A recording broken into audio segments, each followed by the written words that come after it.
Hey everybody, Tova Privet, Emerald Ambassador here, and I'm excited for us to finish up Get Over Your Darn Self.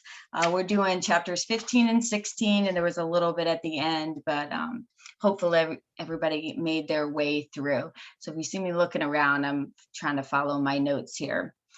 All right, so I enjoy this whole book, and I've read it a few times, but chapter 15 I think is an important one for us to all kind of understand and really it will behoove you to do this. It'll make your life less stressful. So family buy-in, family affair, and we know all families, look different. And if you're single right now, eventually it's going to affect your family, even if it ends up being at Christmas holiday when you have to step away. So I think this is applicable to everybody, even if you're not necessarily married with a ton of kids. But I'm going to reference my examples.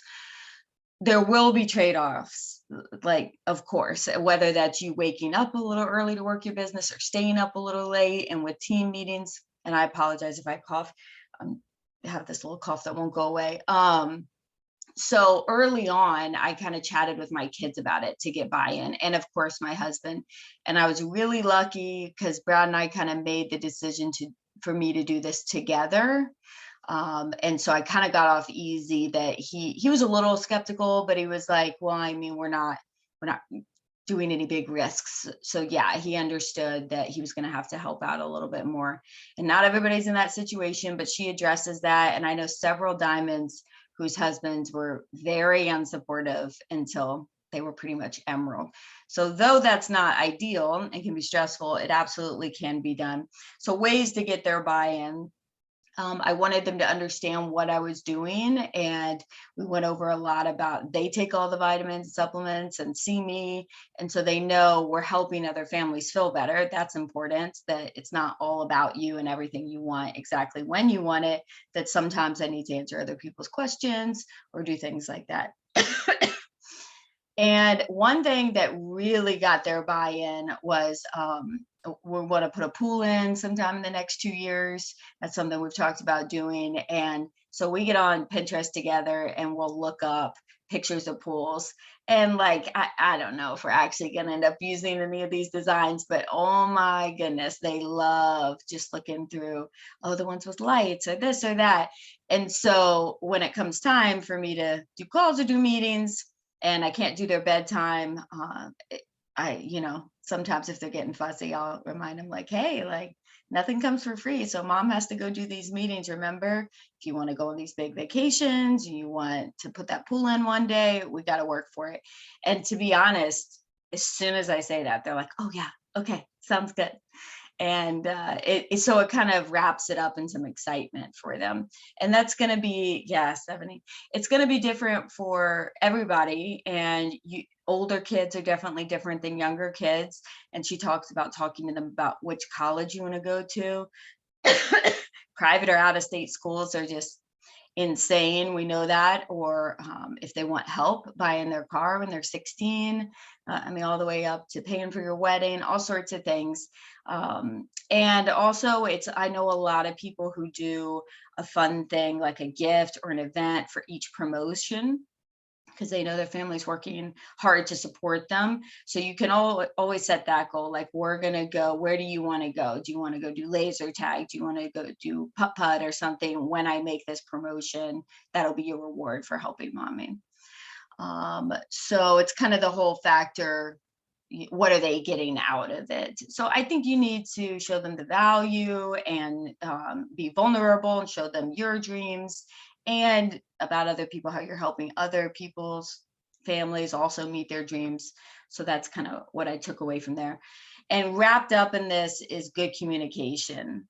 I think that goes a long way. Mondays and Thursdays or should kind of be your plexus days. And we try to line up a lot of our events and other calls Mondays and Thursdays too, so we're not bleeding over into every night of the week. And when we have to, it's sometimes Wednesdays, so that's just our team. So Brad knows beyond a shadow of a doubt every single Monday and Thursday, and the kids know and they've learned, and it's predictable. And then I try to warn them when, like, hey, I'm going out of town, or I have an event, and I try to get them excited about it, like, oh, this new person's working with me and we're going to help their friends and family. So they'll really follow your lead on it. And I know some don't have super supportive spouses, and that makes it a lot harder. But really just stick with the positivity and stick with the excitement about it. Try to keep it as positive as you can. Assuming your spouse is open to what you're doing and excited with you, definitely leverage their network. It's a massive group. And, at the very beginning, we didn't do that much with Brad because their preconceived idea over what that would look like is like you texting all their friends like want some vitamins and you'll show them that that's not what you're going to do, and really just encourage them to listen out. They need to be a product of the product, so that's a big thing, that they need to be on the products and share as they start feeling better. My husband takes all his supplements with him, especially on deployments, and has them like all lined up behind him. He was the only dude that didn't get sick on his last deployment. And so his buddies see that stuff and see him drinking some pink drink, and he purposefully will do it in clear containers. And so it comes up naturally. He can leave some of the drinks on his desk, stuff like that. I know other guys who've taken samples of the drinks to their jiu-jitsu studios and left them out.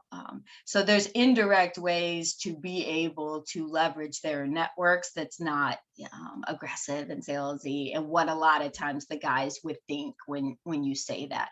So definitely don't say to your spouse, "I want to leverage your network." Don't say that. But you can kind of guide them gently about what that might look like. All right, support. We already went over that. And then critics. So we know we get critics everywhere, and unfortunately, sometimes that comes within your family. Tiffany Wilson's story I always remember that one, when she was pretty new and at a family wedding, and they pretty much just made fun of her and laughed at her like in front of a group of people. And luckily, her belief was strong enough that I was like, y'all don't have to agree with me, as Tiffany would say, y'all don't have to agree with me. But I'm going places, and they see her now super successful. So sometimes you're going to have enough belief for you and your husband, and they'll come around. Husband, wife, they'll come around eventually. So your personal drive, so the way to keep them, swapping out my notes, the way to keep that up and keep your cup full is you got to constantly be doing personal development. And if you're here in this group, you're obviously doing personal development. So you can't just have people criticizing you and not supporting you and never fill yourself up. You're going to get discouraged and it's not going to feel as fun. So you're doing the right thing. So going on to chapter 16, I thought this one was, I know this is relatable for all of us. So fear. If you haven't felt fearful in your business yet, congratulations. I promise you'll come to a point where you feel fearful about a certain aspect of it. So number one, that's human. So fully expect it. So don't be caught off guard by it. Don't think like, oh, geez, I'm not good at this, or I'm not cut out for this. I promise that you talk to every single jewel out there, there's been something in the business that has really struck fear in them. Even if that's fear of how to handle success, fear of becoming successful and then losing it, fear of having to lead people, fear of cold messages. Like it varies across the board. All right, so everyone definitely has their fear struggle, but the approach and management of it is pretty similar. So she says in there, behind every excuse and every story we tell ourselves, that's fear. So our minds, fear is one of the most uncomfortable emotions first to feel, and it's definitely a big emotion. And it's not your logical brain, it's your emotional side of your brain. So things that like you can kind of logic your way, like I shouldn't be nervous about this, but you still are, and you're still scared of it. And so really what can happen is your fear can shine a spotlight on your worries and kind of begin to overshadow and dim the light on your dreams. So you got to just catch when you're doing that. Take a step back, name it. Like we tell kids to name their emotions, name it what it is, and pivot, take a pause and pivot back to why you're doing this in your dreams. And Brittany Howard always says something that I love, and I preach to myself constantly. Whenever you're feeling really uncomfortable or nervous or scared, you're making it about you and your feelings. And this business is not about you and your feelings. This business is about helping other people reach their goals, physical, financial, both. So that's a good way to kind of catch yourself and spin it. You also got to watch your language. I'm going to talk about this on Monday night call a lot. Amber Miller talks about saying, like, I love cold messaging. Cold messaging so much fun. I look forward to cold messaging. Be careful what you speak. Don't speak things like, oh, I'm just not a good leader. Don't say things like that. If that's one of your weaknesses, all the more you need to speak, I love leadership. I'm learning about leadership. I'm becoming a stronger leader. So be careful with your words. Fear despises uncertain outcomes. This business has a lot of uncertain outcomes. So what you got to do is focus on what you can control. And in this business, I tell my girls all the time, success is you showing up and doing what you're supposed to do.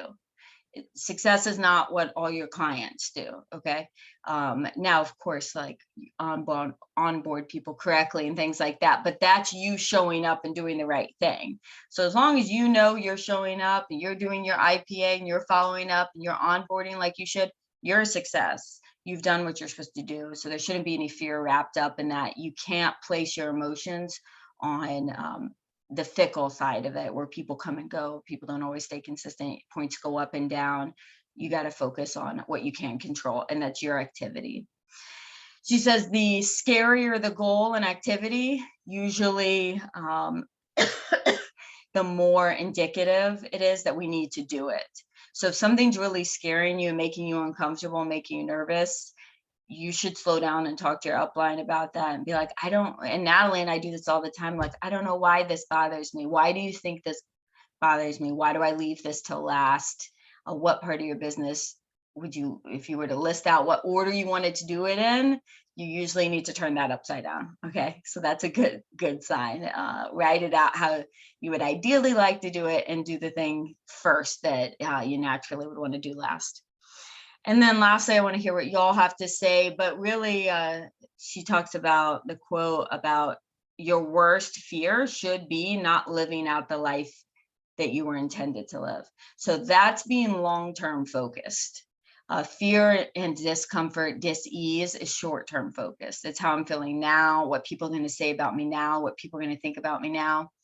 I've heard another book, I can't remember it. They say, I think it's Brene Brown, where she talks about 5 minutes, like 5 weeks, 5 months, 5 years. Like, if something happens bad that you don't like, are you going to care? How much are you going to care in 5 minutes, 5 weeks, 5 months, 5 years? So like, go there. Worst case scenario, you reach out to someone and they're like, you're so stupid. I can't believe you fell for this pyramid scheme. Like, yeah, that doesn't feel good for like 5 minutes. And if it was someone really special to us, maybe 5 weeks. I doubt in 5 months you're going to care much about it. So keep perspective. What you are going to care about is if you got to make memories with your kids and take them on vacation. If you reached out to that person who had been on every antidepressant possible and really lost all hope, and you had no idea, and you reached out to them because you were brave and it changed everything for them. So again, that's being them focused and not you focused. So name your fear, recognize that you have it. It's absolutely okay. And what matters is what you do with it. All right. Fast and furious, as I always say about these, cramming everything in 15 minutes. So let's hear what did you guys like, 15 or 16 better? Yeah, I love that family buy-in. And she writes here, our kids are growing up in a family that celebrates goal setting and hard work, commitment, teamwork, and the success of others. And what better thing to impart in your kids? Like, they see their mom working. Yeah, that's great.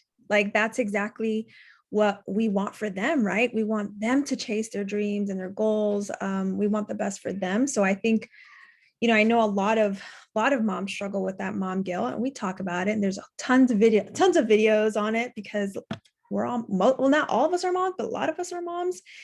And especially, when we're home with our kids and our kids are young or we're homeschooling, I think it's so easy to fall into that trap.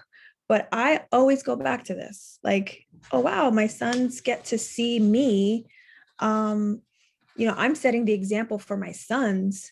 I don't have daughters, but I have boys. And I'm like, I want them to know that women are strong and capable and work hard. And I think that what better thing can we impart on our kids? And if you have daughters, even more so, right? Like you're setting that example for your daughter. So yeah, I truly believe in that family buy-in and just getting them involved. And I talk to my kids a lot about what I do, and they know, like, I help people with vitamins and they don't fully get it, but they know what I do. And I think sometimes we kind of keep the kids out of it. We don't think maybe they'll fully get it, but bringing them into that has been really, really special, really, really special for our family. So I'm going to bounce off Natalie said really quick.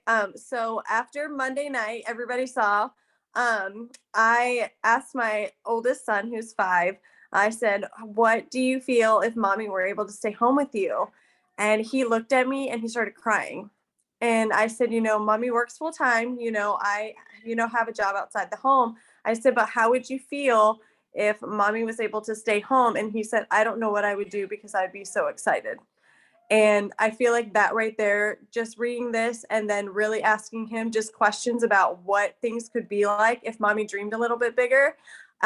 It really opened my eyes to see that this is not just any, like, we all know that this is just not any opportunity, but it's an opportunity that's not alone changing like all of us on this call our lives, but it's literally changing our kids' lives. And it's to the point where a lot of us don't even know how much we're changing until we ask those questions. Yes, yes, yes, yes to all that. And I mean, you're showing them it's okay to do scary things. In society, I swear, it burns that out of people as quick as possible. And we feel that from judgment from other people. And it's so important. It's like learning a foreign language. It's really easy for them to learn young.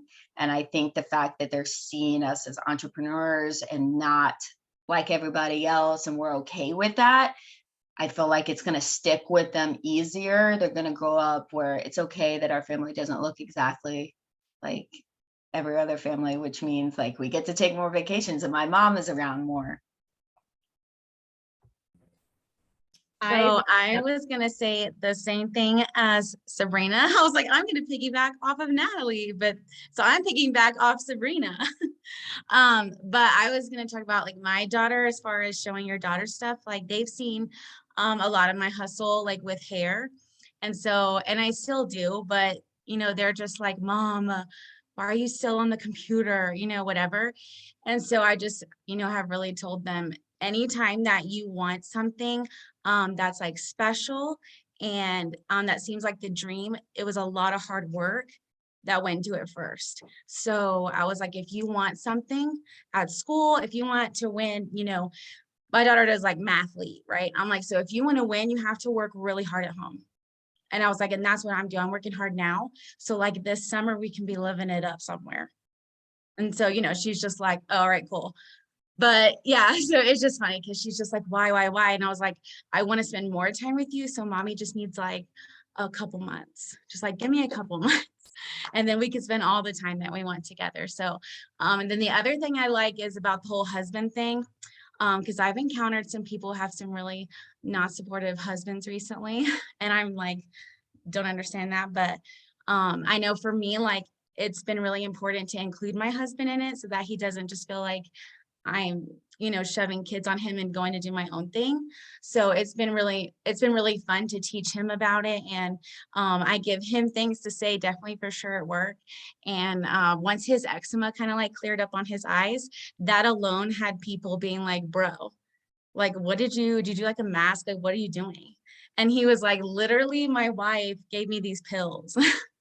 And so then he was like, hey, I need you to text like my master sergeant. And I'm like, and so I was just like, hi, this is Sam Abiel's wife, and so we're like, I'm talking with his master sergeant about his eczema.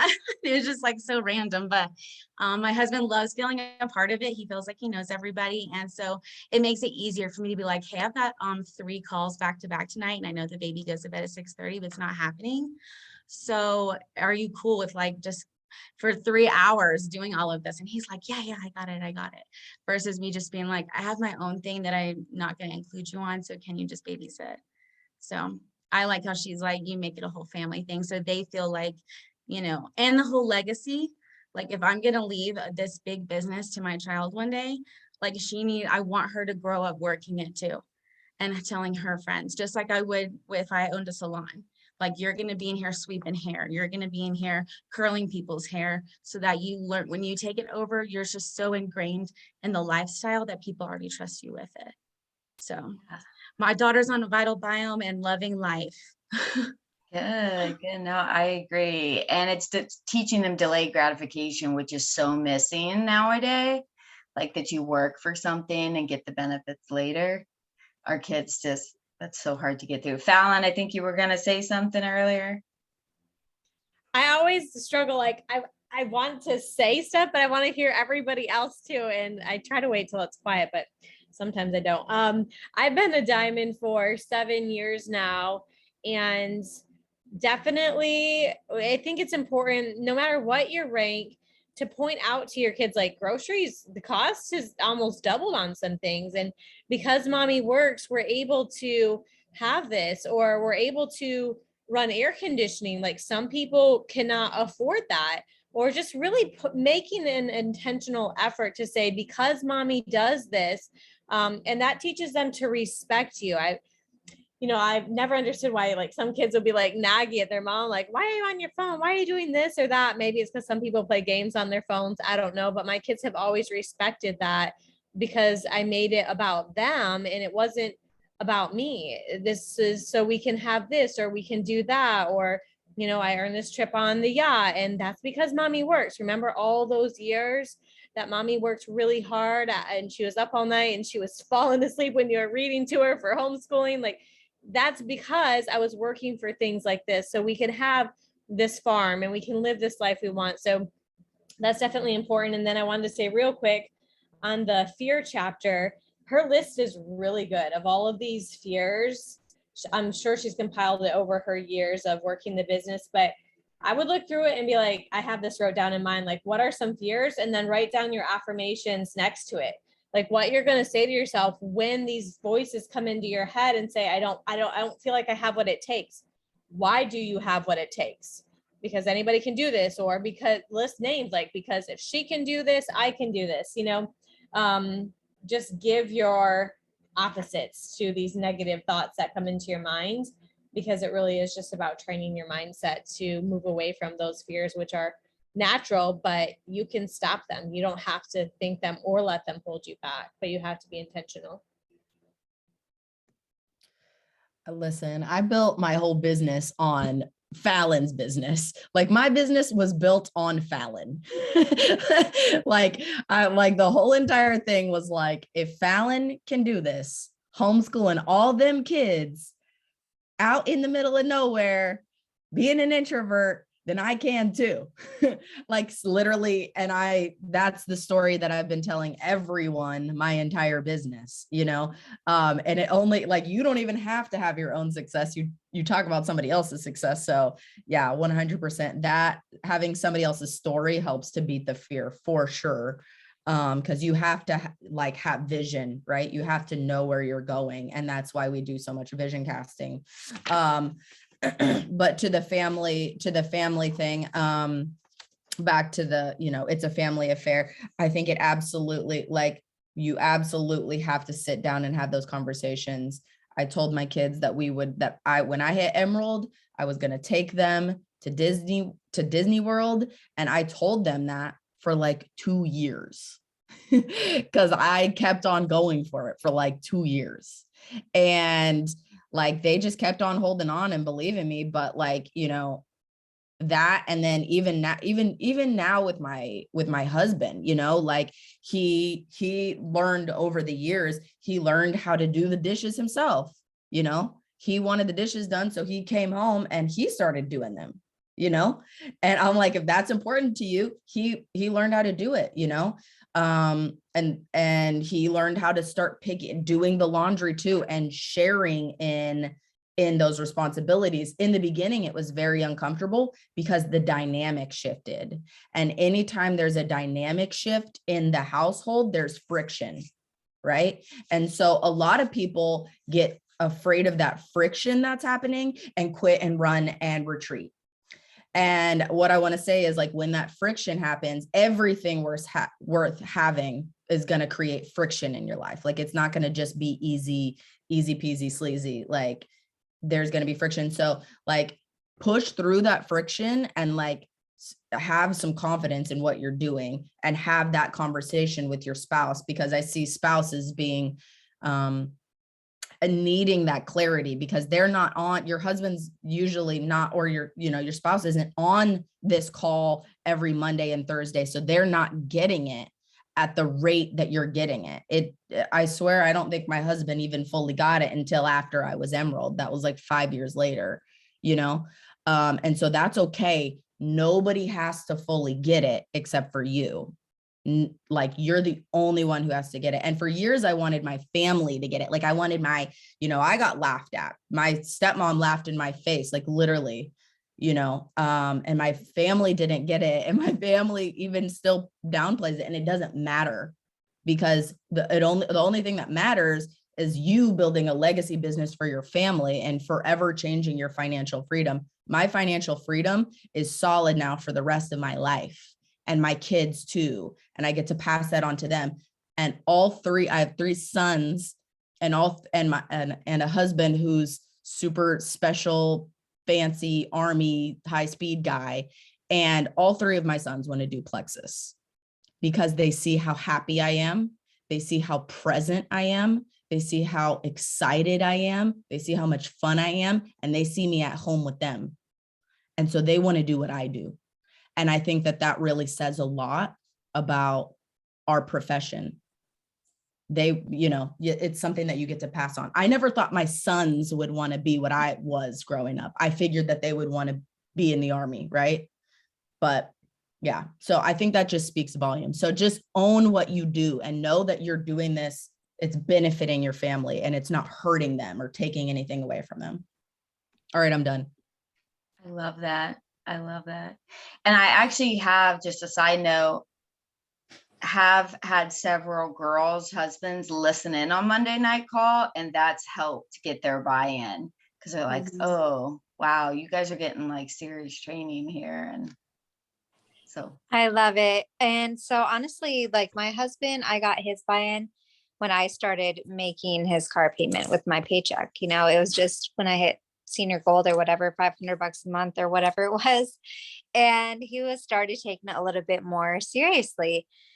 And honestly, sometimes I see people doing this business and they just assume things for people. They assume that people are going to say no, or they assume that their husband can't handle putting kids to bed, or they put something on someone. And it's not even their spouse or their family. It's them. It's what they're telling themselves, like, oh, I have to do X, Y, Z. Maybe they're more fulfilled doing that or whatever. They feel like they need to. But, I just started, having my family do more stuff, and hire your families, let them pitch in and be a part of everything. And then also, like, having your kids understand, that when you are on your phone, it's because you're working. Like, there's so many people who don't do Plexus and they're on their phones all the time. These moms are on Instagram. They're not even making money. So the fact that we can do most of our work while they're sleeping and just answers other things here and there while they're awake, like, it's really nothing to feel guilty about. I know Celeste Quinn has like the most amazing video about this. I'm sure Tova's watched it, but someone had asked her if she has mom guilt. She's like, heck no, I'm teaching my kids how to work hard, and we make so much money. They can't be mad about this. So I really liked her response on it. We've had to reschedule birthdays, but we've also had to do that because my husband was deployed. And we're not going to expect my husband to try and fly home from a deployment because we have a birthday. So I'm not going to miss my work trips because of stuff too. And, I work on my birthdays too. So, I love that we can schedule things where we need them and not feel guilty about it because we're able to live the life we want. I love that you said that about the deployments. I love that. Yes. Our job is no less important. Anya, what were you going to say? So my husband, when the beginning, was not supportive at all. And, he told me I had to get my products paid for. And so I hustled to get them paid for because I really wanted to take the products. And he just wasn't, I would have to be on calls or do things, and he just didn't like it. And it took him a while to really catch it. Actually, I feel like when he finally caught it was when one of the conventions was at Vegas, and he came with me, and he was just blown away by how many people were there. He was like, "Oh my gosh, all these people do it," and everyone was so happy. And he just, I think right then and there, it kind of just it put in his mind like, wow, these people, this is really true. It's not just these people behind the camera. And that's when he actually, now he's just as much for it, as I am. He's always like, what have you done today? And so he's always encouraging me to do more. And I think just in hearing the videos, so he'll hear the calls, he'll catch us on our calls, and he'll hear stuff. And he's just like, he'll catch things that I don't even hear. He'll tell me like, hey, I heard something. And he'll tell me like, hey, so-and-so said this, or, and so he's been supportive of me ever since. And it's been such a blessing. And our kids at the same time have really, they can't wait till they're 18 so they can become an ambassador and make all the money.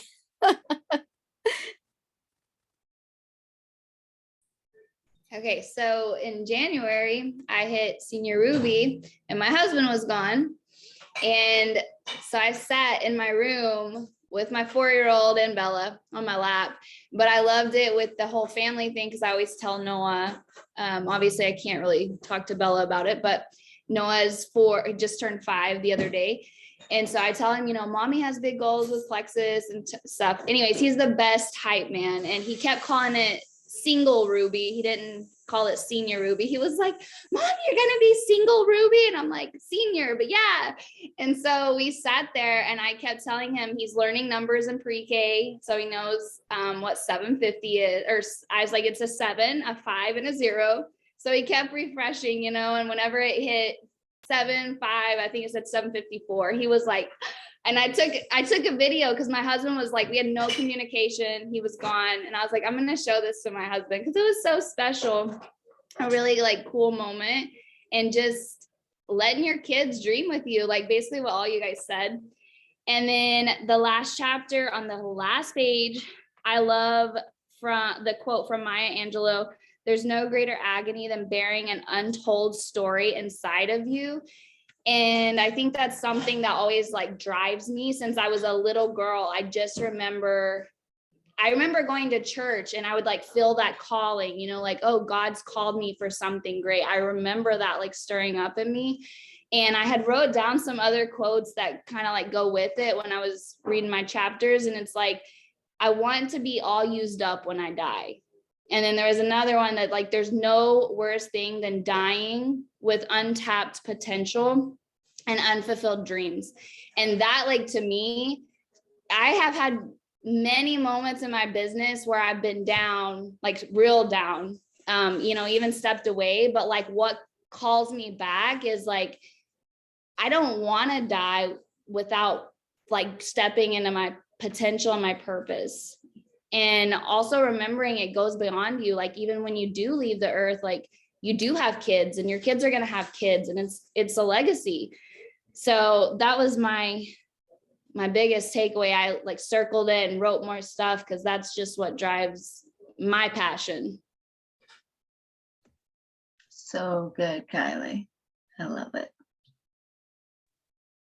Oh my gosh, I've had so many good thoughts. I want to try to be quick. I know it's getting later, y'all, but just some of my thoughts were, I know in the beginning of my business, one of the biggest things, because we hustled really hard for a year to hit, emerald, sapphire. And the biggest thing I think was getting our kids to dream with us. That was something we did. We talked about Disney. And now, 7 years into this business, and we're getting ready to leave this weekend to head to Florida. We're going to be there for 10 days. And we're able to take our kids because, part of it, Plexus trip, part of it will be in Tampa, but it's because of Plexus. So they know, they love that because they've dreamed with us. And then I wanted to say about recruiting your husband. So my husband was not really that supportive when I started. I was, hustling like nails at the time and makeup. And I put the big triplex, or not triplex, but the big welcome pack on our maxed out credit card. And he was like, something else. And y'all know I was pretty sick. So I was like, I just got to try it. And then he was still kind of like, I don't know. And I hustled hard to earn leaders retreat that year so that I could take him to be able to show him this is serious. I wanted to earn a trip to show him that, hey, look what this is. And that was what changed his whole outlook and everything, was getting there and seeing the people, meeting the other husbands, being around everybody.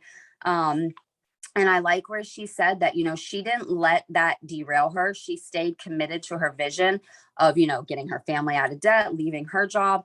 But I think that's the biggest thing, that if your husband isn't supportive, your husband's also going to piggyback off of you and your beliefs. So kind of going into that fear part of it, you need to act. It says it's not our job to argue with, fix, or escape it. You need to act in spite of that. So if you're fearful with things in your business, or if you're unsure of yourself and your potential, your husband is going to feel the same way.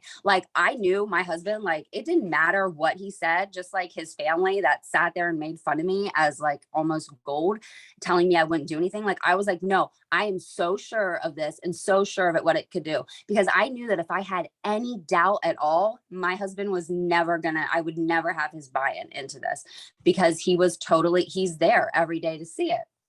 Do you have something to say?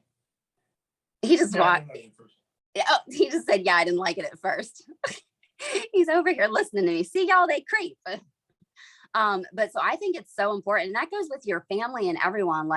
You need to project the best attitude on them and be so sure of yourself that nobody can doubt you and your success. That is so, so important, I think. And one of the biggest things that drove me, and again, taking action in spite of all of it. Again, not our job to argue, fix, or escape it. Take action. And then I think that was make your kids a part of the business I talked about. Yeah, I think that was all of my thoughts, kind of. And using my husband's network, I tag him in a lot of stuff now, because we've brought a lot of his friends into, because they're like, man, what's your wife do? What's that over there? So I think, don't be afraid to involve your husband in those people, because it opens up a whole other network for you as well. So this is a really good chapter. I think I've done a call on fear before, and I want to do an updated call on fear when it's my Monday again. But I think fear is the biggest thing that holds us back. And if you can just get your mindset right and get past your fears, all these fears she lists, and really look deep and tell yourself, is this a fear, or why am I not doing this? Am I not leading a call, or am I not speaking on a call, or do I not have my video on a call, or am I not making a video? Why am I not doing these things? It's because of some type of fear. So you need to get past that, and you need to, get beyond that fear. So, okay. I don't know what time it is. My clock went blank, but I feel like it's late, y'all. So I'm gonna not say anything else in case someone wants to talk.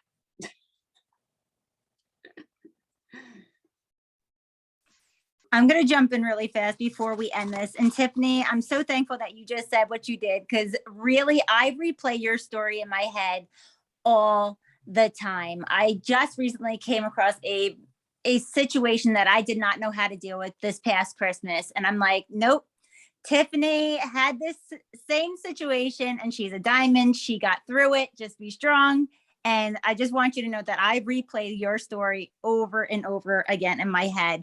I do love what she says on page 202 about, some husbands not being supportive, but it has to come down to like pay, and they feel like that they're not ready to give up their reins, and they're not ready to let you be the breadwinner, and like that's their spot.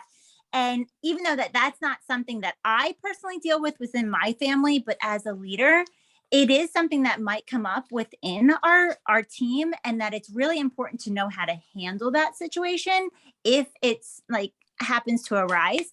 So I just really like that she pointed that out.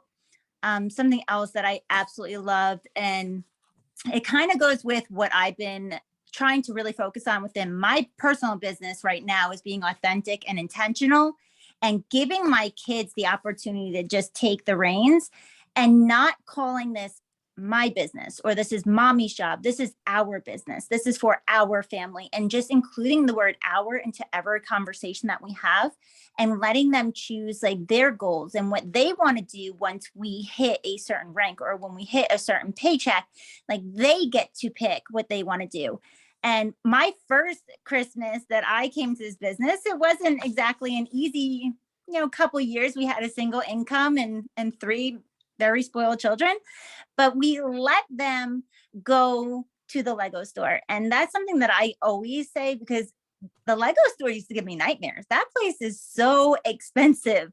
And I'm like, how is plastic so expensive? But it is. And we let them just go in, and it was like their field day. We let them pick out whatever they wanted. And it felt so good to me that I knew that that was my paycheck, that I was able to contribute, and they had that smile on their face because of me. And not that I was ever like a bad mom or didn't show up for my kids, but I was always on the back burner and kind of like the shadows that just made things happen. So it was really nice that it was something that I got to contribute and give to my kids. Something she also said that I really want to start using is that she has her kids writing on the envelopes of the thank you notes. I thought that was so cute to involve your children within your thank you notes or the incentive drawings. There's just something that, for them to feel like, hey, listen, my mom's sending this out for her business and she let me draw on it. She let me be included. So that's also just something that I loved about being really inclusive with your kids, is allowing them to actually physically do something that you are sending out with your job. So that was something I truly, truly loved. And she talks about courage on page 218. And she said, Nelson Mandela agrees. He says, I learned that courage was not the absence of fear, but the triumph over it. And that really speaks to me because, whenever fear pops up, we have to have something that we can diffuse it with. And I'm really focusing hard. And that's not something that just comes naturally. I mean, if it does to you, that is amazing. But for me, it has been a real struggle. And so when you hear it from, in these books, and we get to learn, and then we get to build on top of it, it's really just a great tool to have to try to diffuse that fear and overcome each time it happens, because it's going to keep coming over and over, and you're going to have to diffuse it better and better each time. So I know we're running late. So that's my input for these 2 chapters. So good. I really appreciate everybody being so energetic and sharing tonight. I love it. It's 9:45, so we'll call it good. And I'm sure soon enough they will announce our next book. Take care, guys. See you soon.